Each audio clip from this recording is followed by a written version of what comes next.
मन को एकाग्र करने के लिए कोई सरल उपाय बताएं। मन को एकाग्र करने के लिए सबसे प्यारा और सरल उपाय यह है कि भगवान के प्रति परम प्रेम रूपा हो जाओ। परमात्मा के प्रति अगर परम प्रेम रूपा हो जाते हो तो मन अपने आप शांत हो जाएगा। मन शांत इसीलिए नहीं है क्योंकि हम कुछ पाना चाहते हैं। जब तक हम कुछ पाना चाहते हैं तब तक हमारा मन शांत नहीं हो सकता। मन को शांत करने के लिए केवल और केवल अपने कर्म पर ध्यान दो, स्मरण करो, जितना ज्यादा स्मरण कर सको, और शरणागत रहो। ज्यादातर क्या सुनते हैं हम लोग, यही कहते हैं जहां चाह है वहीं राह है। लेकिन अध्यात्म आ जाता है कोई चाह रक्त, जिनको कछु नहीं चाहिए सोई साहम साह।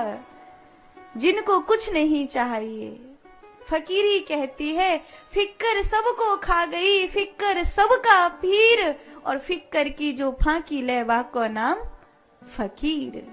फिक्र की जो फांकी लेवा को नाम फकीर। जो होना है वो सब तो होकर ही रहेगा।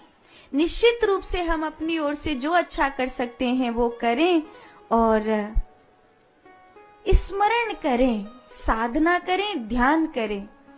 आजकल जो युवा पीढ़ी है वो मेडिटेशन से दूर हो रही है। अगर मेडिटेशन से कैसे भी जुड़ जाए, पहले के लोग क्या थे, जंगल में बैठ लेते थे, नदी किनारे बैठ लेते थे, कहीं ना कहीं मन शांत हो जाता था। पर अभी या तो टीवी के सामने है, या मोबाइल के सामने है, या समाज के सामने है। मतलब आपको वो होकर के जीना है जो दुनिया आपको जीवा रही है। आप वो होकर नहीं जी रहे जो आप हैं, और जब तक आप वो होकर नहीं जीते जो आप हैं तब तक मन शांत कैसे होगा।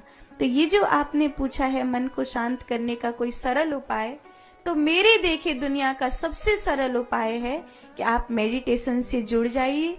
ध्यान के कुछ सूत्र विशेष रूप से अगर आप पूछेंगे तो मैं आपको जरूर बताऊंगी, और ध्यान की एकाध विधि जो आपके लिए उपयोगी है उस विधि को आप करिए और निश्चिंत होकर, शरणागत होकर, चाह मुक्त होकर के रहिए। जो परमात्मा करे अच्छा है, क्योंकि भक्त जो होते हैं वो कभी दुख से डरते नहीं हैं। वो कभी दुख से नहीं डरते। विपदो नैव विपदा संपदो नैव संपदा, मैया कुंती ने कहा था विपत्ति को विपत्ति नहीं कहते, संपत्ति को संपत्ति नहीं कहते।